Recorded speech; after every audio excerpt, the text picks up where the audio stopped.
सभी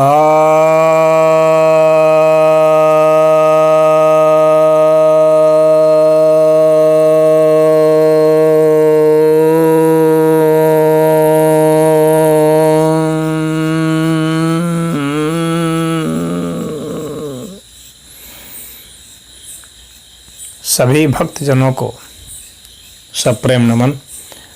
भक्तों, आज मैं आपको महर्षि पतंजलि द्वारा रचित योग सूत्र ग्रंथ के प्रथम अध्याय यानी समाधिपाद के 24वें सूत्र पर प्रवचन सुनाने जा रहा हूँ। यह महत्वपूर्ण सूत्र है। इसमें ईश्वर की परिभाषा इन्होंने की है साधना के लिहाज से।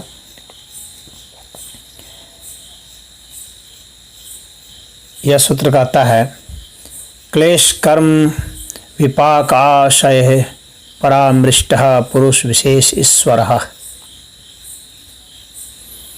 अर्थात क्लेश,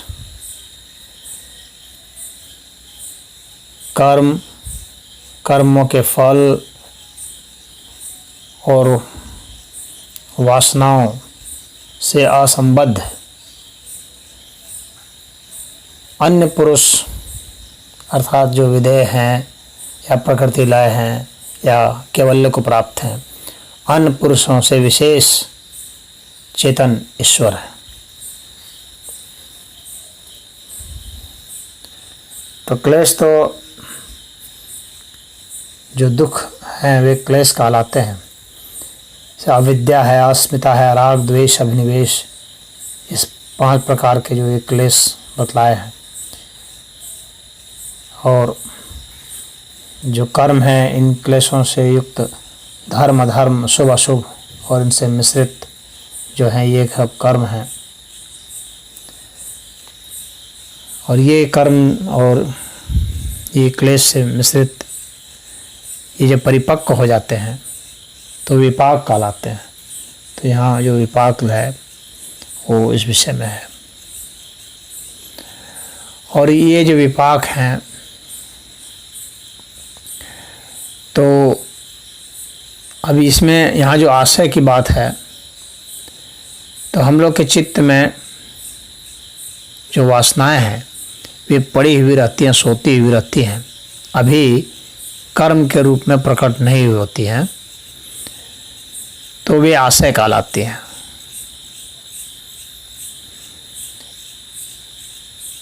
यानी वे जो है संभावित वासनाएं हैं जो कि फिर कभी किसी प्रजाति विशेष में, आयु विशेष में, भोग रूप में वो फल देंगे आने वाले समय में, लेकिन अभी नहीं दे पाए हैं। अभी वे पड़े हुए वहाँ सोए रहे हैं। वे सब आशय है।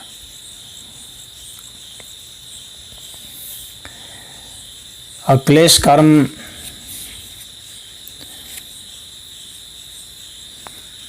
जो हैं इनसे बिल्कुल असंबद्ध या कहें इनसे मुक्त की जो चेतना है वह ईश्वर की चेतना है। और इनके जो फल हैं, इनके जो विपाक हैं, तो इनसे मुक्त हैं वह। तो यहाँ पर ईश्वर का जो ईश्वर का अर्थ होता है कि इच्छा मात्र से संपूर्ण जगत के उद्धार करने में जो समर्थ, ईशनशील इच्छा मात्रेण सकल जगत उद्धरणम क्षमः। तो इन सबको उद्धारण करने में जो क्षम है, समर्थ हैं, उन्हीं को ईश्वर कहा गया। जैसे ब्रह्म सूत्र में कहा गया है कि जन्मादि यस्य यतः, यानी जो उत्पत्ति, स्थिति और प्रलय, इन तीनों में ही जो स्थित है और जो इन तीनों को संपादित करता है, जिनकी इच्छा से, सत्य संकल्प से ये हो जाते हैं, तो वे ईश्वर है। तो यहाँ पर पुरुष विशेष ईश्वर कहा गया है। तो सामान्य जो पुरुष हैं, जो कैवल्य हैं, चाहे प्रकृति लय हैं, तो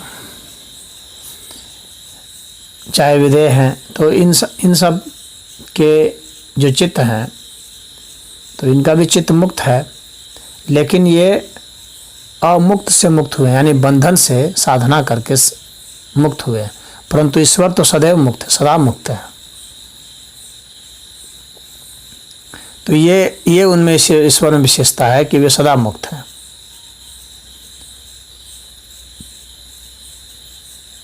और आत्मा जो है जब इंद्रिय और मन से युक्त होता है, तब उस वक्त आत्मा को जो है भोक्ता ही कहते हैं। आत्मेन्द्रियम मनोयुक्तम भोक्तेतीर आहुर्मनीषिणः। यानी ज्ञानी लोग जो हैं वो इंद्रिय मन से युक्त आत्मा को भोक्ता कहते हैं, ऐसा कठोपनिषद में बताया गया है।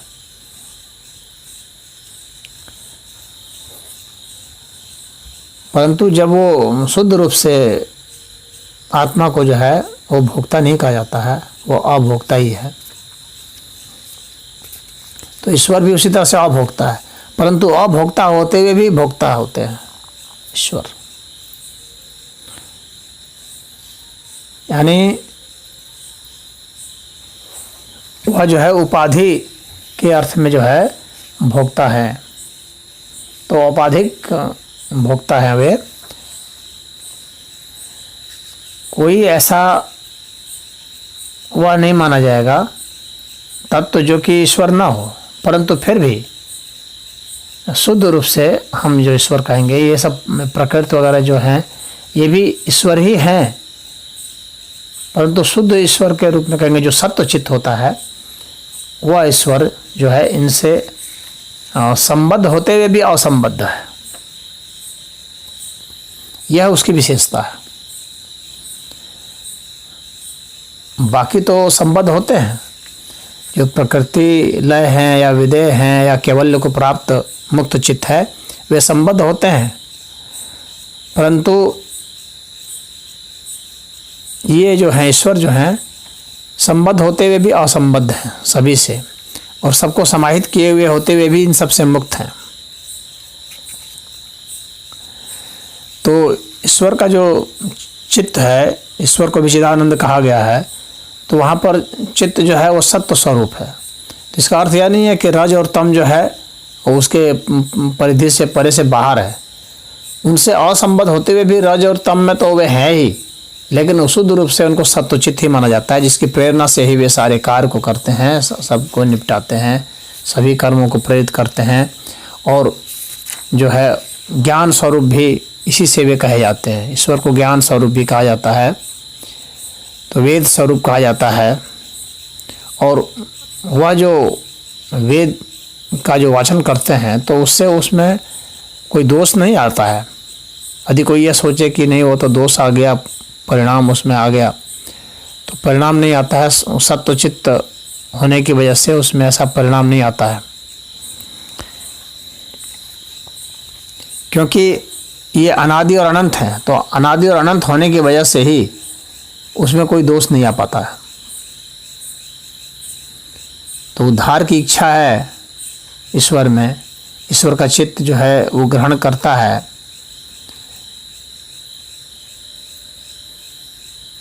तो ग्रहण करते हुए भी उसमें दोष नहीं लगता है, दोष की निवृत्ति हो जाती है, क्योंकि उनका चित्त सत्व शुद्ध सत्व रूप है और आनंद स्वरूप है। तो उसमें ईश्वर में वेद निहित हैं, तो वो सर्वज्ञता उनमें निहित है, वो उनका स्वभाव ही है।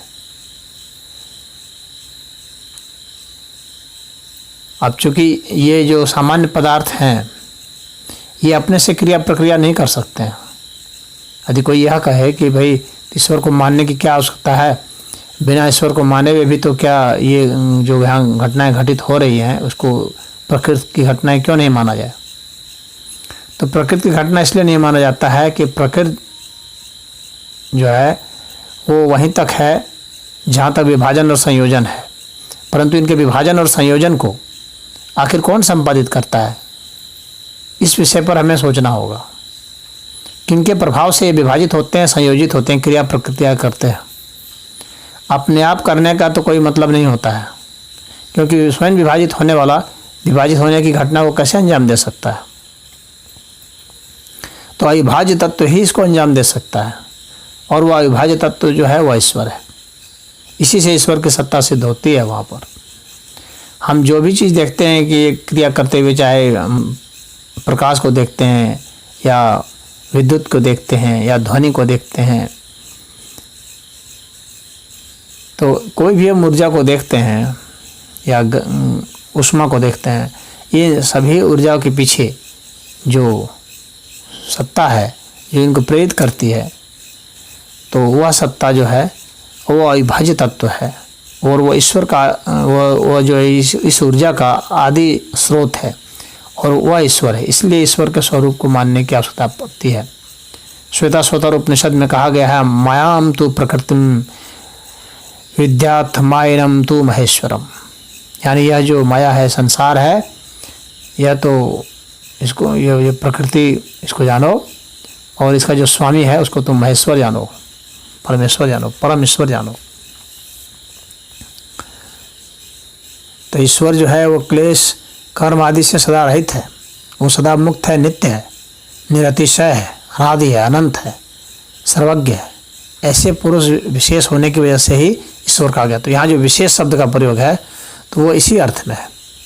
गीता में भी कहा गया है, ईश्वर सर्वभूतानां हृदय से अर्जुन तिष्ठति ब्राह्मण सर्वभूतानि यंत्रारूढ़ानि माया। अर्थात ईश्वर जो है सभी चीज़ों में है, सभी तत्वों में ईश्वर है। कह रहे हैं कि सभी के केंद्र में ईश्वर ही है, हर तत्व के केंद्र में ईश्वर ही है। यानी ये प्रकृति के पदार्थ के जितने भी तत्व आपको दिखते हैं इन सब में भी ईश्वर है, जितने प्राणी दिखते हैं सब में ईश्वर है। ईश्वर से विहीन तो कोई है ही नहीं।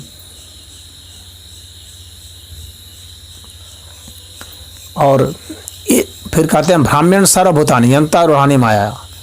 तो यंत्र रूप से इसको गति देना, इसको चलाना, यह जो है ईश्वर की प्रेरणा से ही होता है। तो यह जो है सामान्य जो पदार्थ हैं वे स्वतः नहीं क्रिया प्रतिक्रिया करते हैं, जैसा कि अभी वैज्ञानिक सब बतला देते हैं। इनकी प्रेरणा के पीछे जो अविभाज्य तत्व का प्रभाव है उसकी प्रेरणा से यह होता है। तो उसी को ईश्वर की प्रेरणा कहा जाता है, आत्मा की प्रेरणा है।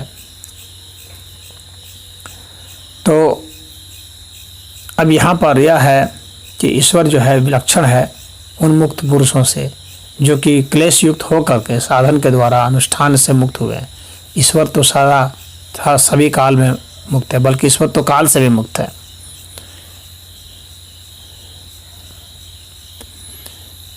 तो ईश्वर जो है वह विशुद्ध चित्त वाला है, रजस तमस से परे है, और रजस तमस को लिए हुए है, परंतु असंबद्ध होने से उससे लगता है इससे उससे अलग है। ये रजस तमस के कारण ही जो प्रकृति का ही विकार स्वरूप रचना हुई है। तो ईश्वर में नित्य ज्ञान, नित्य इच्छा, नित्य क्रिया बनी रहती है उसके शुद्ध चित्त स्वरूप होने की वजह से। उपनिषद में कहा गया है, न तस्य कार्यम कारणम च विद्यते न तत्समस्याभ्यधिकस्य दृश्यते परास्य शक्ति विविधैव श्रूयते स्वाभाविकी ज्ञान बल क्रिया च। अर्थात उसमें कोई देह नहीं है, कोई इंद्रियां नहीं है, उसके बराबर भी कोई नहीं है, उससे बड़ा भी कोई नहीं है, वो उत्कृष्ट शक्ति वाला है, अनादि है, अनंत है। उसके ज्ञान बल और क्रिया ये तीनों स्वाभाविक रूप से नित्य है।